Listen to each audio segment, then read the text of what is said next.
गुरुर्ब्रह्मा गुरुर्विष्णु गुरुर्देवो महेश्वरा गुरुर्साक्षात् परब्रह्मा तस्मै श्री गुरुवे नमः। तस्मै श्री गुरुवे नमः। तस्मै श्री गुरुवे नमः। क्रिया। अब है विग्रह का निर्माण कैसे करें। इसके लिए प्यारे बच्चों हमें अव्यय और उनका अर्थ जानना पड़ेगा। जैसे उप का अर्थ होता है समीप, तो इसके लिए समीपम आ जाता है विग्रह करते समय। निर के लिए अभाव होता है, क्योंकि निर का अर्थ अभाव होता है। अधि सप्तमी विभक्ति के अर्थ में आता है। अनुपश्चात, योग्यम और अनुपूर्व्य तीन अर्थों में आता है। प्रति जो है आवृत्ति के लिए आता है। यथा का जो अर्थ होता है वो अनतिक्रम में होता है, यानी कि अतिक्रमण न करना। स जो सह अव्यय होता है उसका जो संक्षिप्त रूप है वो स है। ये भी कई अर्थों में आता है, जैसे सादृश्य, युगपद, संपत्ति, साहचर्य, साकल्य और अंत। अति जो वो अत्य और असंप्रति दो अर्थों में आता है। सु जो अव्यय वो समृद्धि के अर्थ में आता है। दुर्व्यर्धि के अर्थ में आता है। इति जो है शब्द प्रादुर्भाव के अर्थ में आता है। और आ जो वो मर्यादा या अभिविधि के अर्थ में आता है। तो प्यारे बच्चों अब हम सबसे पहले लेते हैं उप को। उप का अर्थ होता है समीप, यानी कि समीपम। जैसे हमने ये उपनगरम, ये हमारे पास समस्त पद हैं। उपनगरम, उप यमुनम, उप गुरु, उपवनम और उपकंठम। इस उपनगरम का तात्पर्य क्या है? नगर के समीप। के बोला हमने, नगर के। का के लिए क्या आती है? विभक्ति क्या आती है? षष्ठी विभक्ति होती है, संबंध कारक होता है। तो हम विग्रह करते हुए क्या करेंगे? नगर में षष्ठी विभक्ति लगा देंगे। नगर की षष्ठी होती है नगरस्य। और उप किसके लिए आता है? समीपम के लिए। तो क्या बन जाएगा विग्रह? नगरस्य समीपम। इसी प्रकार उप यमुनम है, यहाँ पर शब्द है यमुना। और यमुना उप यमुनम का तात्पर्य होगा यमुना के समीप। तो यमुना की षष्ठी हम क्या लगा देंगे? यमुनायः। जैसे लता की लतायः, यमुना की यमुनायः। और उप के लिए क्या आ जाएगा? समीपम। तो विग्रह क्या हो गया? यमुनायः समीपम। इसी प्रकार उप गुरु का क्या हो जाएगा? गुरोः समीपम। उपवनम का वनस्य समीपम। उपकंठम का कंठस्य समीपम। प्यारे बच्चों निर का अर्थ होता है अभाव। तो यहाँ पर देखिए जैसे समस्त पद है निर्जनम, तो इसका मतलब क्या है? जनों का अभाव। ये जन जो हो समुदाय वाचक शब्द, इसलिए बहुवचन में आ जाएगा। निर्जनम जनों का। जन का मतलब क्या है? षष्ठी विभक्ति। तो जन की षष्ठी विभक्ति जनस्य जनयो जनानाम। तो निर अभाव के लिए आता तो अभाव है आ गया। निर्जनम का विग्रह हो गया जनानाम अभाव है। इसी प्रकार निष्फलम का फलानाम अभाव है। और इसी प्रकार निर्विघ्नम का विघ्नानाम अभाव है। यानी कि विग्रह करते हुए उत्तर पद में षष्ठी विभक्ति का प्रयोग किया हमने। अब देखिए अनु जो वो तीन अर्थों में आता है। पश्चात, योग्यता और अनुपूर्व्य।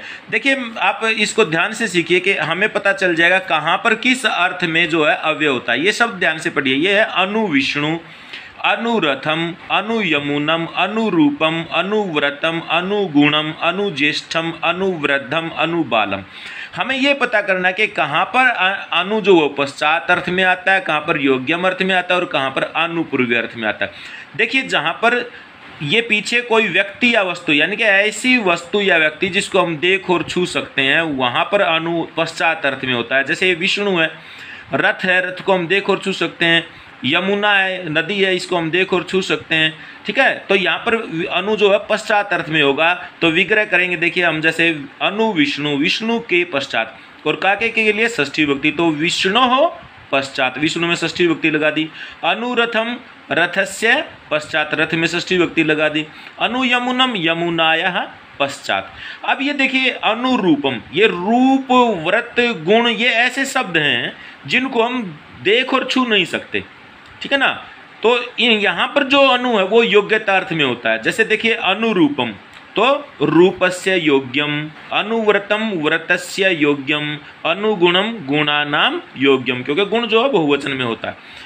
अब ये देखिए अनुज्येष्ठम, ये ज्येष्ठ वृद्ध बाल ये क्या क्रम सूचक शब्द होते हैं। अनुज्येष्ठम, अनुकनिष्ठम, अनुवृद्धम, अनुबालम, अनुयुवकम, ये है अवस्था के सूचक हैं, तो ये क्रम सूचक हैं। तो यहाँ पर अनु जो है अनुपूर्व्य के अर्थ में होता है, और अनुपूर्व्य से यानी कि अनुपुरुष के लिए हम तृतीय विभक्ति लगा देते हैं अनुपूर्वेण, यानी कि अनुज्येष्ठम ज्येष्ठस्य अनुपूर्वेण का मतलब है ज्येष्ठ के क्रम से, वृद्धस्यानुपूर्वेण वृद्ध के क्रम से, अनुबालम बालस्य अनुपूर्वेण यानी कि बालक के क्रम से। इसके बाद अति जो है वो भी दो अर्थों में आता है। अति एक होता है अर्थ अत्य है, एक होता है असंप्रति यानी कि संप्रति न युज्यते।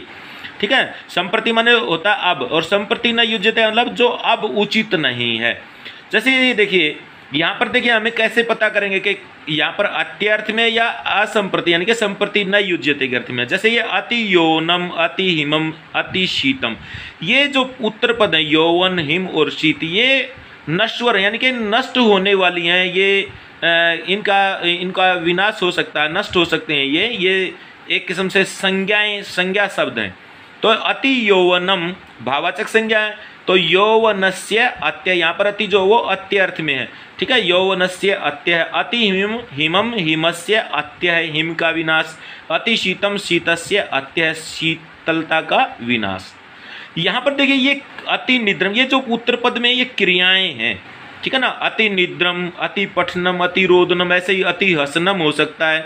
ठीक है, ये जो क्रियाएं हैं हम जो प्रतिदिन करते हैं, यहाँ पर अगर अति इसके आगे आता है पूर्व में, तो यहाँ पर वो होता है संप्रति न युज्यते यानी कि असंप्रति के अर्थ में, यानी कि अब ऐसा करना उचित नहीं है। इसमें जो पूर्व पद होता है उसमें द्वितीय प्रथमा विभक्ति रहती है। जैसे अति निद्रम निद्रा संप्रति न युज्यते, अति पठनम पठनम संप्रति न युज्यते, अति रोदनम रोदनम संप्रति न युज्यते। इस प्रकार से इसका विग्रह होता है।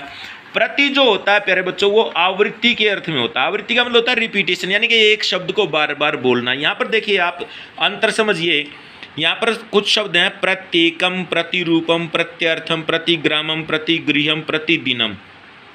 यहाँ पर देखिए कुछ शब्द ऐसे हैं जो आधार बन सकते हैं, जैसे प्रतिग्रामम गांव में हम रहते हैं, प्रतिगृहम घर भी आधार हो सकता है, और प्रतिदिनम समय है। कुछ ऐसे शब्द हैं जो आधार या समय नहीं है, जैसे प्रत्येकम। यहाँ पर हम विग्रह करते हैं, तो हम विग्रह करते हुए इसका तात्पर्य है कि प्रत्येकम का मतलब एकम एकम एकम, इस प्रकार कितनी बार करते जाओ, आवृत्ति करनी हमें एकम एकम। तो हम क्या करते हैं, 2 बार एकम एकम करते हैं, उसके बाद हम लगा देते हैं आगे इति। इति का मतलब इस प्रकार आवृत्ति चलती रहनी चाहिए। तो यानी कि प्रत्येकम का विग्रह क्या हो जाए, एकम एकम इति। प्रतिरूपम का विग्रह हो गया रूपम रूपम इति। इति का मतलब है इस प्रकार कंटिन्यू, प्रत्यर्थम अर्थम अर्थम इति।